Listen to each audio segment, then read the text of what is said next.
why these manufacturers are moving back to China. Welcome to N.D.P News, where every day we delve into current international affairs. In today's video, we'll look at why some manufacturers are moving back to China. In December 2020, the Generalized System of Preferences (GSP) expired, causing over 100 countries to lose their access to the U.S. market without tariffs for thousands of products, ranging from jewelry and travel bags to lamps and car parts. The GSP is a trade agreement that has been around since the 1970s, aimed at increasing trade and economic development by eliminating tariffs on goods produced in developing countries. Although it has expired over a dozen times before, this time the renewal process has been complicated by political disputes surrounding which country should be eligible for GSP benefits, as well as procedural challenges linked to broader disagreements in Congress regarding trade and China. The GSP is among the oldest and most substantial trade agreements of the U.S. that has traditionally garnered bipartisan support.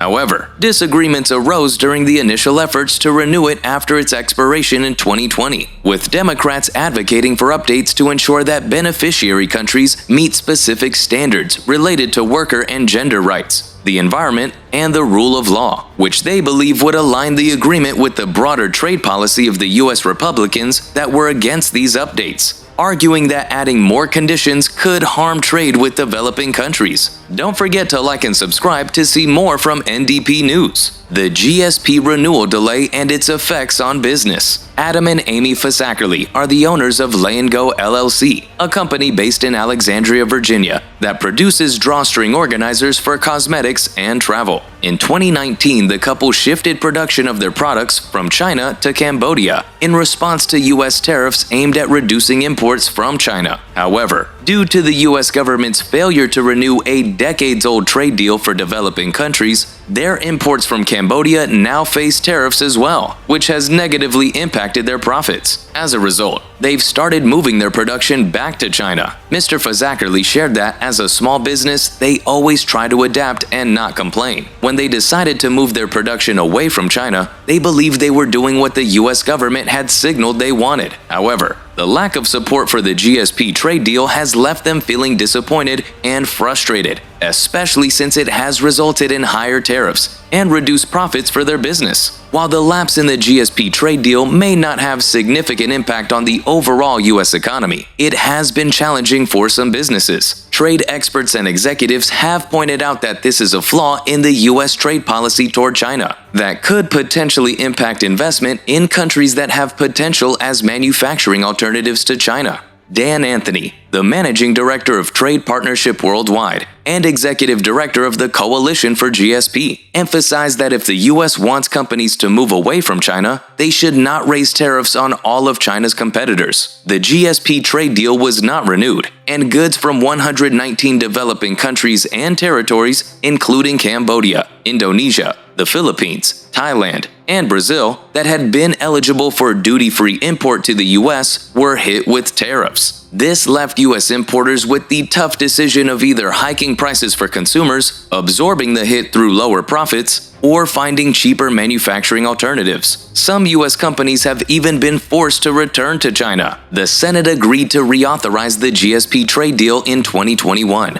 with a 91-4 vote after lawmakers came to a compromise that broadened eligibility rules. This was initially part of the CHIPS Act, which was aimed at boosting American semiconductor manufacturing, but other trade-related aspects of the proposal were removed to speed up approval of the act. Two American companies, Altus Brands LLC and Triad Magnetics, have both been affected by the expiration of the Generalized System of Preferences (GSP) program, which had allowed them to import certain goods from the Philippines without tariffs. Altus Brands had been importing leather rifle bags from the Philippines tariff-free for nearly 3 years before the program lapsed, but then was hit with a 17% tariff, which wiped out the company's profit margin. The bags accounted for around 10% of Altus Brands' annual revenue, so the company's president, Gary Lemansky, decided to move production back to China, where costs were lower. He cited the quality of the finished product as being better in the Philippines, but ultimately costs were the deciding factor. Lemansky expressed his disappointment that the GSP program had not been quickly renewed. Triad Magnetics, a unit of Taiwan's Axis Corporation based in California, had also benefited from the GSP program by moving around 80% of its production from China to the Philippines, in anticipation of rising costs from labor shortages in China and a strengthening Chinese currency. The company makes transformers and other components for electronic devices and was able to import its goods from the Philippines without tariffs. This gave them a competitive advantage over Chinese-made products, which were hit with a 25% import surcharge by the Trump administration in 2019. However, with the expiration of the GSP program and a fall in the value of the Chinese currency, the company's competitive advantage disappeared. Even with the 25% surcharge still in place, Chinese manufacturers were still highly competitive on price due to government support and sophisticated supply chains. Triad Magnetics sourced about 22% of its imports from China last year, and that number is expected to rise to 30% or more this year. The president of Triad Magnetics, Bill Dull, expressed his disappointment that Congress had not renewed the GSP program, saying that it not only helped developing nations compete with China, but also gave U.S. manufacturers access to cheap components that were necessary to stay competitive in the global economy. A spokesperson for the U.S. Trade Representative's office stated that the GSP program is essential to assist beneficiary countries and their economies in achieving sustainable growth. The office is currently providing technical support to Congress to aid in the program's renewal. Members of Congress on both sides of the aisle are optimistic that the GSP can be renewed soon, and Rep. Adrian Smith, chairman of the Trade Subcommittee of the House Ways and Means Committee, emphasizes the need for friendlier policies towards supply chains that are currently struggling. He finds the program's lapse for such a long period unacceptable. Senator Ron Wyden considers securing an extension of the GSP to be a priority. He believes that a multi-year extension with significant improvements would provide importers with the certainty they require to develop their supply chains outside of China, indicating the type of enhanced eligibility rules that the Senate has agreed upon. The expiration of the GSP added to the disruption the pandemic caused for the Fazakkerlis. The company had to reject lucrative contracts because it could not ensure delivery. In 2022,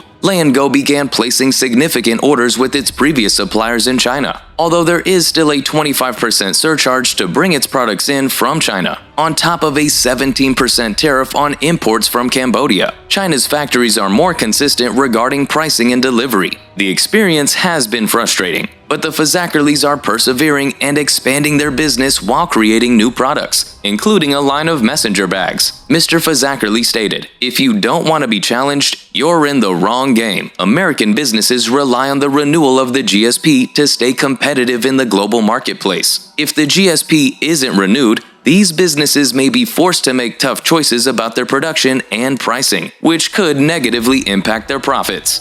Thanks for watching. If there are events you would like N.D.P. News to cover, please let us know in the comment box. Thanks again, and we'll see you next time.